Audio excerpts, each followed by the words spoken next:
ఓం నమ శివాయ, ఓం నమ శివాయ, ఓం నమ శివాయ. ప్రజలందరికీ నమస్కారము. 2025 నూతన సంవత్సరం ఫిబ్రవరి మాసం కర్కాటక రాశి ఫలితాలు.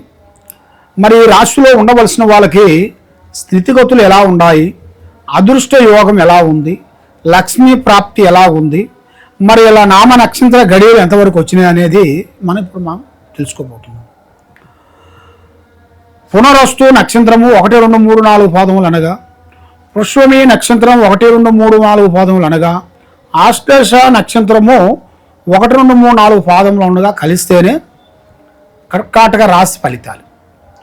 మరి ఈ రాశిలో ముఖ్యంగా ఆదాయంలో కానీ ఖర్చులో కానీ చూసుకుంటే ఎంత సంపాదించినా కూడా అంత ఇలా జాతకంలో ఖర్చు అయిపోతుంటుంది.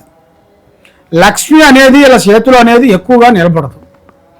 మరి కష్టపడుతూనే ఉంటారు. కుటుంబాల బాధ్యతలన్నీ ఏపీ మీద వేసుకొని కుటుంబాన్ని గురించి శత ప్రయత్నాలు చేసి వాళ్ళ మనసులో ఉన్న ఆశలన్నీ పక్కకి పెట్టి మరి కుటుంబాన్ని గురించి ఆలోచనలు చేసుకుంటూ పోరాడుతుంటారు. కానీ ఎంత పోరాడినా కూడా వీళ్ళకి చెడము తీరిక ఉండదు, దమ్మిడి ఆదాయం అనేది ఉండదు. మరి ఇలా జాతక యోగంలో చూసుకుంటే ఇప్పుడు కొన్ని పనులు, కార్యక్రమాలు, కొన్ని విదేశాల ప్రయాణాలు, కొన్ని ఉద్యోగాల్లో కూడా కొన్ని మార్పులు కొన్ని రాబోతున్నాయి. మరి విద్యారంగంలో చూస్తే మంచి విద్య, మంచి ఆలోచన, మంచి ఉద్యోగము రాబోతుంది. మరి వ్యవసాయదారులకి ఈ సంవత్సరంలో కొన్ని లేనిపోయిన శకాకులు, కొన్ని ఎదురయ్యే మార్గాలు కొన్ని కనబడుతున్నాయి. కొన్ని జాగ్రత్తలు కొన్ని తీసుకోనిటికైతే వాళ్ళకి చాలా వరకు బాగుంటుంది. కాబట్టి ఏ కార్యక్రమం చేయాలన్నా కూడా వాళ్ళకి వ్యవసాయ విశేషాల్లో కూడా కొన్ని ఏరే వాళ్ళ పేరులో కూడా వీళ్ళు చేసినా, లేదు ఎలా వస్తువులను ఏరే వాళ్ళకి అందజేసినా వీళ్ళకి మంచి జరుగుతుంది. దాంట్లో ఎలాంటి ఇబ్బందులు అనేది ఉండదు. కాబట్టి మరి ఇప్పుడు ఏ కార్యక్రమం చేయాలన్నా కూడా కొన్ని గ్రహాలు కొన్ని అనుకూలిస్తలేదు. 3 గ్రహాలు ఘోషిస్తున్నాయి. ఈ 3 గ్రహాలు ఘోషించిన దాని వలన మైండు, మనస్సు, ఆలోచన విధానం అనేది కరెక్ట్గా ఉండదు. ఎందువల్ల అంటే వీళ్ళ మీద గురువు బలం తగ్గిన దాని వలన ఏ కార్యక్రమం అనుకున్నా కూడా శని ప్రభావము, రాహు ప్రభావము, కేతు ప్రభావము, ఈ 3 ప్రభావాలన్నీ పడిపోతుంటాయి. అవి పడ్డగా నుంచి వాళ్ళకి ఏ పని కాకోకుండా ఉండటం, భార్యాభర్తలు కుటుంబంలో కొన్ని సమస్యలు రావటం, అన్నదమ్ముల్లో కొన్ని సమస్యలు రావటం, ఇలాంటి కొన్ని ఇబ్బందులు కొన్ని ఎదురయ్యే మార్గాలు కూడా ఇలా జాతకంలో కొన్ని కనబడుతున్నాయి.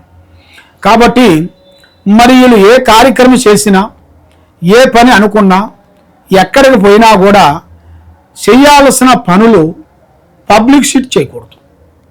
ఏ పని అనుకున్నా, ఏ కార్యక్రమం చేస్తా అనుకున్నా కూడా రేపు చేసే పని ఈరోజు ఎవరికి చెప్పి చేయకూడదు. ఎక్కువగా స్నేహ ధర్మాలలో 3 కలిసి చేయకూడదు.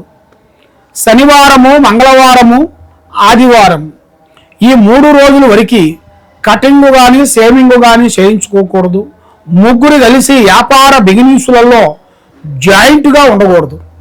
ఒకరికి డబ్బులు ఇవ్వచ్చు, తెచ్చుకోవచ్చు, కానీ ఒకరికి నేను అంటూ ఆమెను జామీను పడకూడదు. అది పడిన దాని వలన లేనిపోయిన సమస్యలు మీకు రావచ్చు. దానివల్ల మీకు చాలా వరకు అధోగతి పాలే మార్గాలు కూడా మీ జాతకంలో కొన్ని కనబడుతున్నాయి.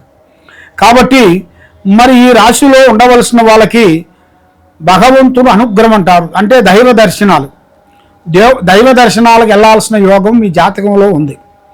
మరి దైవ దర్శనాలు చేసి వచ్చిన కాడి నుంచి కొన్ని మంచి పనులు మీకు నెరవేరుతాయి.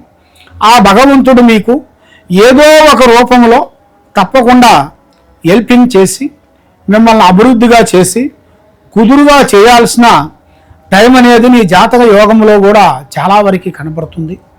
మరి ఇప్పుడు నీ టయాలు కూడా పెద్దగా అనుకూలం లేని దానివలన మనసు నిలకటగా ఉండకోకుండా ఉండటం, మానసికమైన ఇబ్బందులు కొన్ని ఎదురు కావటం, నమ్మిన వాళ్ళు నమ్మక ద్రోహం జరగటం, ఇలాంటి మీ జాతక యోగంలో కూడా కొన్ని కనబడుతున్నాయి.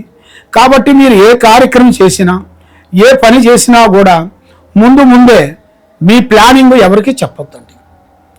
పని అయిన తర్వాత చెప్పుకోండి.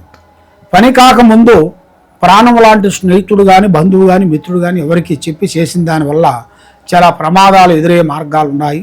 కాబట్టి మీరు దైవ బలం అనేది చాలా గొప్పది. మరి ఆ దైవ బలం మీరు చేయాలనుకుంటే శ్రీ గణపతి పూజా బలం చేసినట్టుకైతే మీకు అష్టకష్ట దరిద్ర దోషాలు వెళ్ళిపోతాయి. మరి దాంతోపాటు ఆ శివయ్య దర్శనం మీరు చేసినట్టుకైతే ఆరోగ్యము, మనశ్శాంతి, లక్ష్మీ శాంతి వనకూడుతుంది. ఆ శివయ్య పూజ చేసుకోండి. ఆ శివయ్య ప్రార్థన చేసుకున్నట్టుకైతే మీకు తప్పకుండా మీకు ఆ శివాజ్ఞ లేని సేవైనా పుట్టదంటారు పెద్దవాళ్ళు. ఆ విధంగా మీకు ఏ కార్యక్రమైనా కూడా ఆ కార్యక్రమాల్లో మీరు అభివృద్ధి అయ్యే మార్గాలు మీ జాతకంలో కనబడుతున్నాయి. కాబట్టి ఎక్కడెక్కడో పోయి మీరు జ్యోతిష్యం చెప్పించుకొని పూజా బలాలు కూడా చేయించుకొని మీరు ఏమి నెరవేరకుండా బాధపడుతున్నారా?